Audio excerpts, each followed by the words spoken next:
दोस्तों स्वागत है सभी का exams with MS YouTube channel पर। आज के इस वीडियो में देखने वाले हैं रसायन विज्ञान यानी केमिस्ट्री क्लास 11th का वार्षिक परीक्षा का एक बहुत ही important model paper annual exam 2024 के लिए बहुत ही ज्यादा इंपॉर्टेंट क्वेश्चन पेपर यहां पर होने वाला है।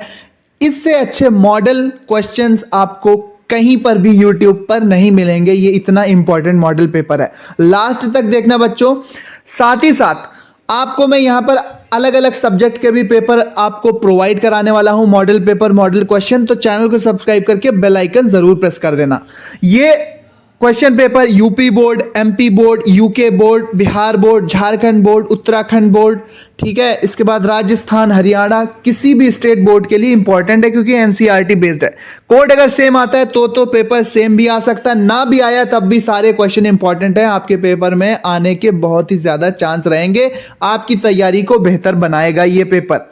साथ ही साथ सबसे पहले शुरू कर लेते हैं। निर्देश यहां पर कि सभी प्रश्न करना अनिवार्य है, 3 घंटे 15 मिनट में सॉल्व करना है, 70 नंबर का पेपर होता है, ठीक है। वीडियो शुरू करने से पहले आप ये वीडियो कौन से शहर या कौन से गांव से देख रहे हो बच्चों, अपने शहर या गांव का नाम कमेंट में जरूर लिखना। तो खंड आ में सबसे पहले 20 अंक के बहुविकल्पीय प्रश्न। सबसे पहला प्रश्न पूछा गया है कि हाइड्रोकार्बन श्रृंखला CH3 single bond CH double bond CH2 में कार्बन परमाणुओं का संकरण क्रमशः क्या है। तो यहां पर देखो, इसका sp3 होगा, इसका sp2 होगा, इसका भी sp2 होगा, तो यहां पर बी वाला ऑप्शन करेक्ट हो जाएगा, sp3 sp2 sp2। अगला प्रश्न है हमारे पास कि एल्काइनों का सामान्य सूत्र क्या होता है। एल्काइनों का सामान्य सूत्र आपने पढ़ा होगा CnH2n-2 ये होता है। अब यहां पर ऑप्शन में देखेंगे CnH2n-2 कहां पर है, सी पर है, ठीक है, CnH2n-2, तो सी वाला ऑप्शन गा वाला विकल्प सही है। अगला प्रश्न है बच्चों की परमाणु क्रमांक 12 वाले तत्व में प्रोटॉनों की संख्या कितनी होगी। तो परमाणु क्रमांक क्या होता है, परमाणु क्रमांक का मतलब इलेक्ट्रॉनों की संख्या, और किसी एटम में किसी परमाणु में जितनी प्रोटॉन्स की संख्या होती है उतनी ही इलेक्ट्रॉन्स की संख्या होती है। तो यहां पर सही उत्तर क्या होगा, 12, यानी कि 12 ही प्रोटॉन उपस्थित होंगे। अगला प्रश्न है कि जिस कक्षक के लिए द्विगंशी क्वांटम संख्या L बराबर 0 है उस कक्षक की आकृति क्या होगी। तो हम जानते हैं S P D F ये 4 उपकक्ष है, इनके लिए L की वैल्यू क्रमशः 0, 1, 2 और 3 होती है। तो यहां पर L बराबर 0 किसके लिए होगा, S उपकक्ष के लिए होगा, और S उपकक्ष के जो ऑर्बिटल्स होते हैं वो उनकी आकृति गोलाकार होती है। बी वाला ऑप्शन यहां पर सही है, गोलाकार। अगला प्रश्न है हमारे पास कि H निगेटिव, ठीक है, हाइड्राइड आयन का इलेक्ट्रॉनिक विन्यास क्या होगा। तो हम जानते हैं हाइड्रोजन का क्या होता है, 1s1 होता है क्योंकि एक इलेक्ट्रॉन होता है, एक इलेक्ट्रॉन इसने और ले लिया तो हाइड्राइड आयन बनेगा, तो इसका इलेक्ट्रॉनिक विन्यास 1s2 हो जाएगा। ऑप्शन में देखेंगे ये नहीं होगा, ये भी नहीं होगा, ये भी नहीं होगा, कौन सा हो जाएगा, ये वाला हो जाएगा 1s2, ठीक है, 1s2 ये वाला ऑप्शन हमारा करेक्ट हो जाएगा बच्चों। अगला प्रश्न है कि कार्बन की आद्य अवस्था में कितने अयुग्मित इलेक्ट्रॉन होते हैं। तो हम जानते हैं कि कार्बन की आद्य अवस्था में केवल 2 अयुग्मित इलेक्ट्रॉन होते हैं, और उत्तेजित अवस्था में ये 4 अनपेयर्ड इलेक्ट्रॉन, 4 अयुग्मित इलेक्ट्रॉन हो जाते हैं। अगला प्रश्न है कि अधिक क्वथनांक वाले यौगिकों में निम्न बंध होता है, सहसंयोजक बंध, आयनिक बंध, उपसहसंयोजक बंध या हाइड्रोजन बंध। तो कुछ द्रवों में हाइड्रोजन बंध की उपस्थिति के कारण क्वथनांक बंध बढ़ जाता है, सो हाइड्रोजन बॉन्डिंग पाए जाने से बॉइलिंग पॉइंट बढ़ता है। तो यहां पर डी वाला ऑप्शन सही है, घा वाला, कि हाइड्रोजन बंध पाया जाएगा। जैसे H2S, ठीक है, H2S का क्वथनांक कम होता है, H2O का ज्यादा होता है, क्योंकि यहां पर H2O में हाइड्रोजन बॉन्डिंग पाई जाती है। तो यहां पर हाइड्रोजन बॉन्डिंग सही उत्तर होगा। अगला है कि निम्नलिखित में बफर विलेन कौन सा है। अब ये सिर्फ मात्र एक प्रश्न है जो कि मैं आपके ऊपर छोड़ रहा हूं, इसमें आपको बफर कपल बताना है कि इसमें कौन से केमिकल्स मिलकर बफर विलेन बना रहे हैं। KOH प्लस KCl या HCl प्लस NaCl या HNO3 प्लस KNO3 या CH3COOH एसिटिक एसिड और पोटेशियम एसीटेट, कौन सा यहां पर सही ऑप्शन होगा। कमेंट करके बताओ कि इसमें से बफर सॉल्यूशन कौन सा है। नेक्स्ट क्वेश्चन चलते हैं कि PH3 plus BCl3 plus H3P और ये क्या बन गया, BCl3 में लुईस क्षार कौन सा, यहां पर प्लस होगा, यहां पर लुईस क्षार कौन सा है। तो जैसा कि हम जानते हैं कि लुईस अम्ल कौन होते हैं, लुईस अम्ल वो होते हैं जो इलेक्ट्रॉन युग्म को ग्रहण करते हैं, और लुईस क्षार वो होते हैं जो इलेक्ट्रॉन युग्म को त्यागते हैं। तो NH3 की तरह PH3 में भी एक इलेक्ट्रॉन युग्म है, जो कि उसने BCl3 को दिया है, तो यहां पर PH3 एक लुईस क्षार होगा। ठीक है, पहला वाला ऑप्शन ही यहां पर सही हो जाएगा। लुईस क्षार कौन सा होगा बच्चों? यहां पर पहला ऑप्शन PH3 सही उत्तर होगा। अगला प्रश्न है कि साम्य स्थिरांक का सूत्र क्या होता है? साम्य स्थिरांक का सूत्र क्या होता है? तो बैकवर्ड रिएक्शन और फॉरवर्ड रिएक्शन का जो रेशियो होता है वही साम्य स्थिरांक होता है। ये वाला ऑप्शन हो जाएगा Kc बराबर Kb अपॉन Kf, यानी कि पश्चात अभिक्रिया का वेग स्थिरांक बटे अग्र अभिक्रिया का वेग स्थिरांक। तो यहां पर डी वाला ये वाला ऑप्शन घ वाला विकल्प सही है। अगला प्रश्न है कि BaSO4 और H2O2 में ऑक्सीजन की ऑक्सीकरण संख्याएं कितनी कितनी है? तो BaSO4 में तो O की ऑक्सीडेशन नंबर -2 होगी, क्लियर बात है। H2O2 में आप निकाल सकते हैं, H2O2 में परऑक्साइड में -1 होती है। कैसे होगी? 2, और यहां पर क्या लिख लेंगे हम? इसको x लिख लेंगे, 2 + 2x लिख लेंगे, बराबर क्या हो जाएगा? 0। ठीक है, 2 को उधर ले जाएंगे तो -2 हो जाएगा, और -2/2 क्या हो जाएगा? -1। तो -2 और -1 यहां पर ऑक्सीडेशन नंबर है ऑक्सीजन की BaSO4 और H2O में। तो यहां पर -2 और -1 कहां पर है बच्चों? ये बी वाला ऑप्शन देखिए, -2 और -1। अगला प्रश्न है कि CH2 में C की ऑक्सीडेशन स्टेट क्या है? CH2 में C की ऑक्सीडेशन स्टेट क्या है? तो इस यहां पर 0 हो जाएगी। ठीक है, यहां पर कितनी हो जाएगी? यहां पर 0 ऑक्सीकरण अवस्था होगी, क्योंकि यहां पर किसी भी प्रकार का कोई आयन या कोई चार्ज नहीं है, सीधे सीधे डायरेक्टली यहां पर जुड़े हुए हैं। नेक्स्ट है हमारे पास कि किसी रेडॉक्स अभिक्रिया में किसी तत्व का अगर अपचयन हो रहा है तो उसकी ऑक्सीडेशन संख्या क्या होगी? तो हम जानते हैं कि अपचयन कब होता है? जब कोई भी तत्व या परमाणु या स्पीशीज इलेक्ट्रॉन को ग्रहण करती है। तो जब इलेक्ट्रॉन ग्रहण होंगे तो ऑक्सीडेशन स्टेट घटेगी, यानी जिस तत्व का अगर किसी एलिमेंट का रिडक्शन या अपचयन हो रहा है तो वहां पर ऑक्सीडेशन स्टेट घटती है। ठीक है, क्या होती है? घटती है। बी वाला ऑप्शन सही होगा। कौन सा ऑप्शन सही होगा बच्चों? बी वाला, घटती है। अगर ऑक्सीकरण हो रहा होता, जैसे यहां पर सोडियम है, इससे एक इलेक्ट्रॉन त्याग कर एक इलेक्ट्रॉन बाहर, Na पॉजिटिव, तो यहां पर ऑक्सीडेशन स्टेट बढ़ रही है, तो ये ऑक्सीकरण होगा। लेकिन अपचयन में ऑक्सीडेशन स्टेट या ऑक्सीडेशन नंबर घटती है। बी वाला ऑप्शन यहां पर सही है। अगला क्वेश्चन है कि यहां पर सी एसिटिलीन का यहां पर संरचना सूत्र बच्चों लिखा हुआ है, एसिटिलीन का संरचना सूत्र लिख दिया है। पूछा गया है कि इसमें सिग्मा और पाई कितने हैं? तो यहां पर 2 पाई, एक सिग्मा, तो 3 सिग्मा और 2 पाई बॉन्ड होंगे। यहां पर सी वाला ऑप्शन सही है। कौन सा? 3 सिग्मा और 2 पाई। अगला है कि बेंजीन में सिग्मा और पाई बॉन्ड का रेशियो क्या होता है? हम जानते हैं सिग्मा और पाई बॉन्ड का रेशियो बेंजीन में कितना निकलता है? 4 निकलता है। पाई बॉन्ड सिर्फ 3 होते हैं, सिग्मा बॉन्ड कितने होते हैं? 12 सिग्मा और 3 पाई होते हैं। तो इनका अगर भाग दे दोगे तो 4 रेशियो निकलेगा, यानी कि सिग्मा बॉन्ड 4 गुने ज्यादा होते हैं। अगला प्रश्न है कि पाई इलेक्ट्रॉन्स के डिलोकलाइजेशन के कारण प्राप्त संरचनाओं को क्या कहते हैं?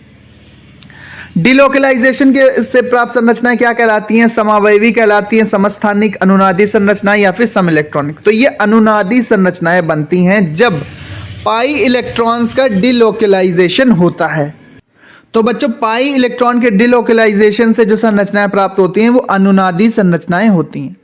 अगला प्रश्न है हमारे पास कि प्रोपीन किस सजातीय श्रेणी का सदस्य है? तो हम जानते हैं प्रोपीन, ब्यूटीन, पेंटीन, ठीक है, हेक्सीन, हेप्टीन, ऑक्टीन, नॉनिन, डेकिन, ये सब एल्काइन होंगे। CnH2n-2 वाले क्या होंगे बच्चों? एल्काइन होंगे। सी वाला ऑप्शन या ग वाला विकल्प यहां पर सी वाला ऑप्शन करेक्ट है। अगला है 8 कार्बन की खुली श्रृंखला वाले कार्बनिक यौगिक, 8 कार्बन की खुली श्रृंखला वाले कार्बनिक यौगिक की पेरेंट चेन का नाम क्या होगा? तो इसका नाम ऑक्टेन होगा। पेरेंट चेन का नाम क्या होगा बच्चों? ऑक्टेन होगा, क्योंकि 8 कार्बन है, 8 कार्बन को ऑक्टेन कहते हैं। अगला है कि क्रियात्मक समूह OH का पूर्व लग्न क्या है? तो अनुलग्न जो पीछे लगाते हैं वो तो ऑल लगाते हैं, प्रोपेनॉल, ब्यूटेनॉल, पेंटेनॉल, हेक्सेनॉल। लेकिन पूर्व लग्न क्या होता है बच्चों? पूर्व लग्न हाइड्रोक्सी होता है। क्या होता है? हाइड्रोक्सी होता है। यहां पर ये वाला ऑप्शन करेक्ट हो जाएगा। अगला है कि कैल्शियम क्लोराइड में कैल्शियम और क्लोरीन की संयोजकता कितनी है। कैल्शियम और क्लोरीन की संयोजकताएं कितनी है?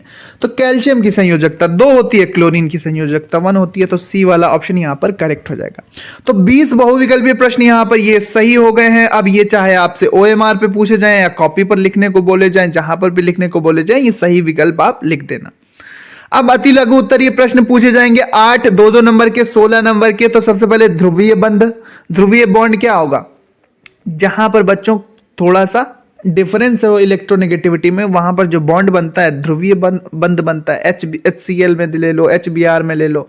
और अध्रुवीय बॉन्ड किसमें कि समान इलेक्ट्रोनेगेटिविटी, Cl में बना है, H में बना है, तो ये अध्रुवीय है। लेकिन ध्रुवीय कैसे बनेगा? HCl हो गया, ठीक है। CH के बीच जो बॉन्ड होगा वो भी ध्रुवीय होगा। जहां पर भी थोड़ा सा डिफरेंस होगा इलेक्ट्रोनेगेटिविटी में, तो जिसकी इलेक्ट्रोनेगेटिविटी ज्यादा होगी उधर इलेक्ट्रॉन खिंच जाता है।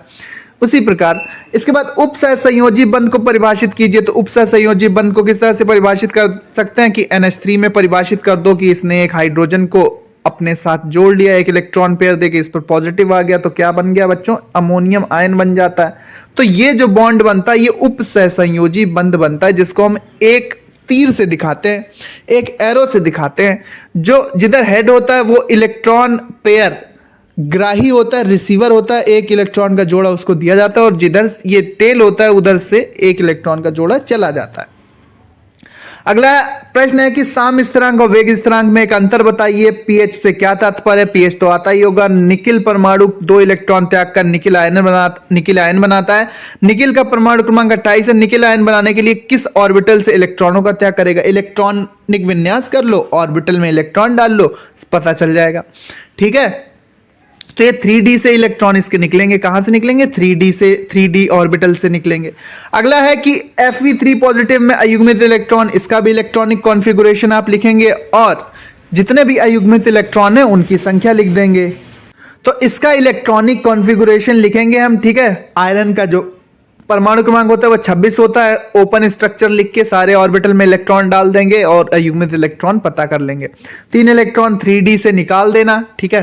3D या 4D जहां पर भी आए तो वहां से हम निकाल देंगे। D ऑर्बिटल से यहां पर इलेक्ट्रॉन निकलेंगे, यहां पर भी D ऑर्बिटल से जो लास्ट का D होता है वहां से इलेक्ट्रॉन निकलते हैं, ठीक है। नेक्स्ट है हमारे पास कि मेथेन के 1 मोल में उपस्थित इलेक्ट्रॉनों की संख्या बताइए। मेथेन के 1 मोल में कितने इलेक्ट्रॉन होंगे? मोल कॉन्सेप्ट से सवाल लगेगा। सभी खंड करना है। 3 नंबर का प्रश्न है कि हुंड के अधिकतम बहुलता का नियम पहले चैप्टर में, अष्टक नियम, इसके 2 अपवाद, वार्न-हैबर चक्र द्वारा NaCl क्रिस्टल जालक की ऊर्जा को समझाइए। नहीं आता तो H2O NH3 और CH कार्बोनेट आयन की लुईस संरचना बनाइए। तो देखो जल की जो लुईस संरचना होती है वो कुछ इस तरह से होती है, ठीक है।